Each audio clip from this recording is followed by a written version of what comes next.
Is the iPhone 17 Pro Max too much iPhone? I'm David, and this is D Talking Tech.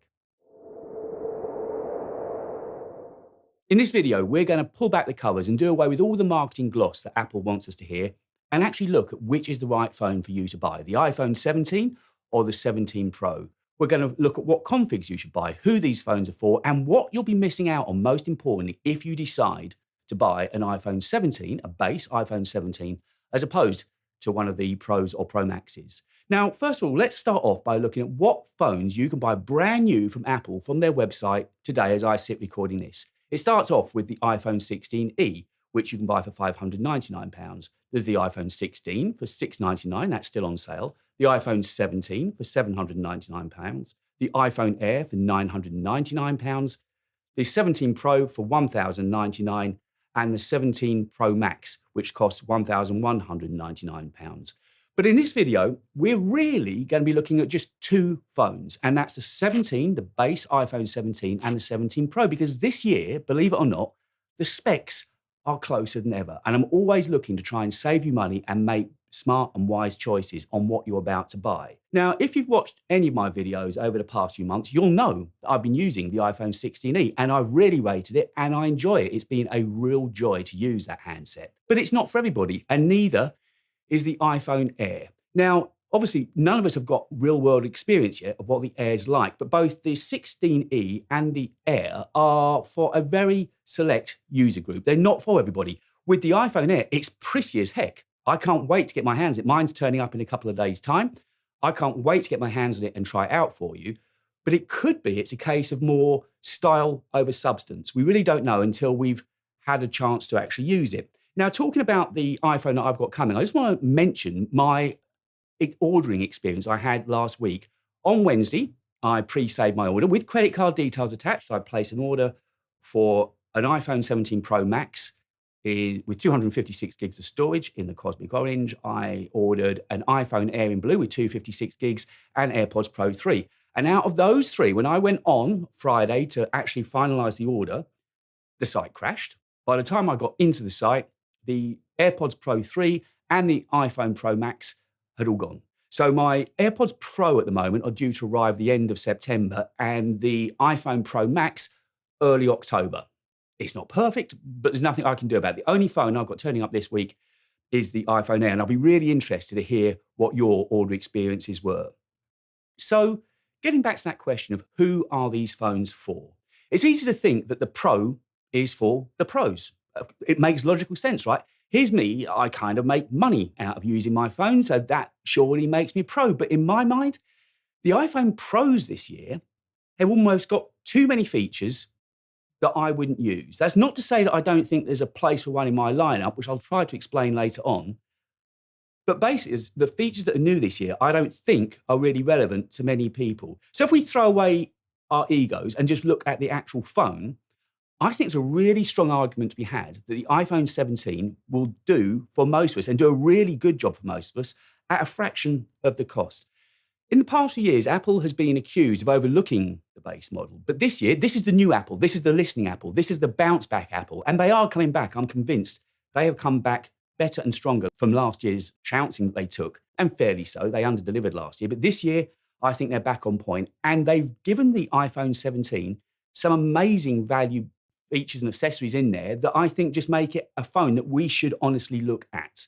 Now, you'll have noticed that there's no iPhone Plus this year. That's been done away with. The iPhone Plus has been replaced by the Air. But the improvements with the iPhone 17 start with the display. It's a bigger display. It goes from 6.1 inches up to 6.3 inches. It's exactly the same size as the iPhone 17 Pro.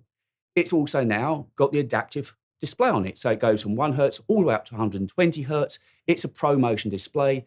It's an always-on display, and it's brighter. It's 3000 nits max brightness. And guess what? That's the same as the iPhone Pro. You're beginning to see a pattern here, I think. You get ceramic glass 2 on the front, not on the back, but you get ceramic glass 2 on the front, which they say is up to 3 times more scratch resistant. And you get the aluminum and glass, or aluminium and glass design, but not the unibody and aluminium design that the iPhone 17 Pro and Pro Max gets. And don't forget, titanium this year is only available on the iPhone Air. The iPhone 17, surprisingly, is fractionally heavier than the iPhone 16. The iPhone 17 weighs 177 grams, and I reckon it's probably because it's got a little bit of a bigger battery inside. That's where the weight's coming from. The iPhone 16 was 7 grams lighter, 170 grams, and the iPhone 16e, a little bit lighter still, 167 grams. Now, I'm going to come back to the cameras later on. But first of all, let's look at two other main differences that you're going to have to think about sacrificing, if that's the right word, if you buy a 17 and not a 17 Pro, and that's the port and the chip. First of all, the port. Now, yes, it is only a USB 2 port on there, which means you're only going to get speeds of 60 megabytes per second. But be honest with yourself. How often do you use the port on your phone at the moment for moving large amounts of data around? The only time I use that port is right now in the studio. I'm recording a throwaway shot there on my 16 Pro Max in ProRes Log, and that's going directly to an SSD. So yes, I am using USB 3 speeds there, but that's it. That port never gets used apart from when I'm recording. I charge, not that that would make a difference anyway, but I charge with MagSafe. So that port only ever gets used in my user experience, in my case, because of what I do here on the channel when I'm recording in ProRes Log. So I don't think that the port is necessarily a deal breaker. I don't think it's that big of an issue. And if we look at the chip, yes, in theory, on paper, you're getting the A19 chip in there, not the A19 Pro in the iPhone 17. But it's got the same 6-core CPU with 2 performance cores as the Pro chip. Okay, you only get 5 GPU cores, but each GPU core has a neural accelerator that Apple claims improves on-device generative AI and other system-intensive tasks. All A19 chips are built with the latest 3rd nanometer mode, and it's got the new M1 network chip in it as well for faster Bluetooth and Wi-Fi connectivity. There's a much better battery life in there, even though they're still using a Qualcomm modem. I don't know how long it's going to be until we get one of Apple's modems in their more flagship phones. The C1X is what we're using currently in the iPhone Air. But the battery is better, vastly better than the 16. 6 hours up if you go by the specs that Apple give us. Now, I know that video playback is a spurious way that they measure battery performance, but at least it's consistent. So on the playback time they're giving us, with the iPhone 17, you're now getting 30 hours of playback, which is 6 hours up on the 16. That's huge. And so I think that's where that extra weight must be coming from. But also, don't forget, it's worth noting that these phones will be running iOS 26. And in there, you've got that brand new feature, the adaptive power battery management mode, which should make power efficiency even better because it's going to begin to learn how you use your phone and your battery and manage things better for you. And I think the thermals are better too. So I can't see that battery life is going to be a big issue on the iPhone 17. It's quicker charging too. It'll go from 0 to 50% in just 20 minutes if you're using a charger that's at least 40 watts charging speeds. And it's MagSafe and Qi 2 compatible as well. Storage starts at 256. You've only got one other option, which is 512 gigs. That's where it's slightly different from the Pro. With the Pro, you can order in 256, 512, or 1 terabyte. And on the Pro Max, you can go up to 2 terabytes if you want to spend £2,000 on a phone. That's your choice. I wouldn't do that. Use external SSD. The same rules apply to the phone as they do to the Mac. If you're enjoying my weekly videos where I just sit down and calmly talk to you about everything that we do here on the channel, and you haven't yet subscribed, honestly, it's not just words on a sheet. It really does matter. It just helps the channel grow. And I'd love to see some really good growth during this iPhone season. So if you're enjoying my videos, subscribing and turning on notifications really does help. Don't forget, you can also get involved with the channel. There's a weekly newsletter. I send out a video newsletter completely free of charge every weekend. All you need to do is leave me your details on my website, and there's a link to those details in the description. And also, why don't you join our Discord server as well? It's growing. It's young, but it is growing, and it's all like-minded Apple people. Just get together, hang out, and chat. I dip in as often as I can. But if you fancy being part of that community, again, there are details in the description where you can become part of our Discord server too. And also, you might be able to see a print behind me on the wall there. I have got some prints for sale. I will be having prints for sale. So in the run-up to Christmas, if you're looking for something of a unique gift for somebody and you fancy getting in touch with me and finding out what prints I've got for sale, I'm going to be doing that in the lead up to Christmas. Carrying on now with the specs of the phone, the cameras. Let's begin talking cameras. And a lot was made out of this new square sensor on the front-facing selfie camera. Now, I know they're not first. I was told recently that Motorola had a phone out called the One Action in 2019 that had a square sensor. But now that Apple has done it, you can be rest assured that it's going to be Appleified. It will have the Apple effect. And mark my words, I'll be so surprised if next year that Samsung and Google don't both bring square sensors to the front-facing camera. I'm sure you know by now the benefit of it. It means that you don't have to bother rotating your phone into landscape or portrait orientation. It will work it out for you and it will get the best framing for you. You're also going to get the center stage with the 18 megapixel front facing camera. It's exactly the same camera that you're going to get on the iPhone Pros. You're going to get center stage and also you're going to get that dual record or dual capture, which means that you can be looking at something in real time, watching the video, will see your reaction. Again, I know it's not first, don't come at me, but at least Apple are playing catch up and giving us everything that we should have on an iPhone. The only difference I could see on the front facing camera, at least, between the 17 and the 17 Pro is that you can't record in 4K ProRes. Not that I ever have. Okay, with an 18 megapixel camera, you might be more tempted to now, but that was the only difference I could see between the front-facing camera. Obviously, one of the big changes comes when you flip things around on the back. You've only got two cameras on the iPhone 17. You're going to do away with the telephoto, so there'll be no 4x or 8x telephoto lens. But again, it's a case of being honest with yourself. I can tell you, as a photographer, when I'm out, I very rarely use the 0.5, and I can't think of the last time I used a telephoto lens. I always shoot on the main lens. I've got so many options of how to shoot on the main lens. That covers me for virtually all of my needs. So be honest with yourself. If that really is going to be a deal breaker, not having those zoom lenses on your camera, you still get 0.5, 1x and 2x on the 17, and they're 48 megapixel cameras, just like on the Pro. The only other difference I spotted was that you don't get second-gen image stabilization and you can't shoot ProRAW. On the video side of things, there are some other changes that's worth me bringing up and noting to you.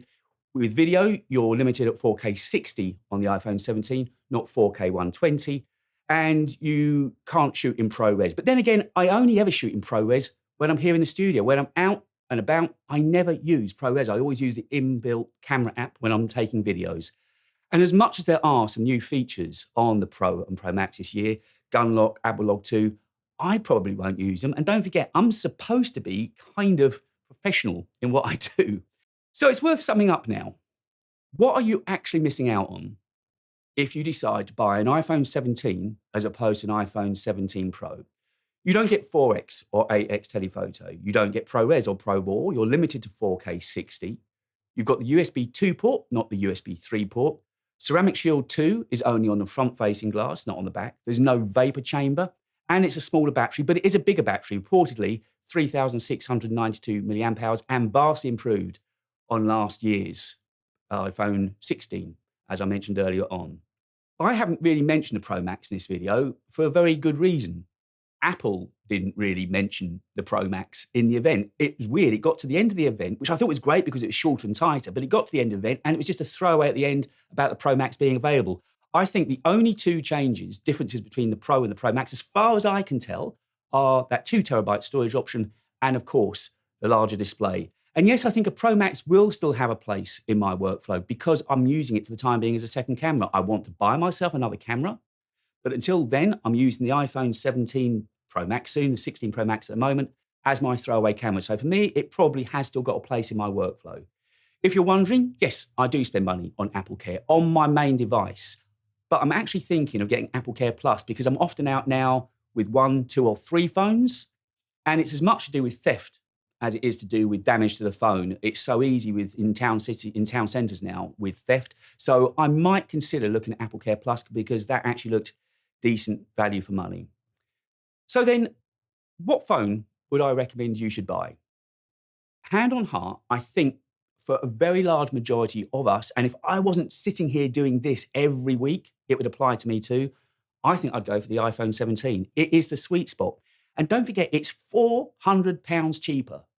Base config, £400 cheaper compared to the iPhone 17 Pro. And that is a huge amount of money. The specs that I'd go for, well, you've only got 2 choices to make, 256 or 512. I can tell you that my 16 Pro Max I've been using all this year is 256 and it's only half full. So the new Pro Max I've just ordered is in 256. The iPhone Air is in 256.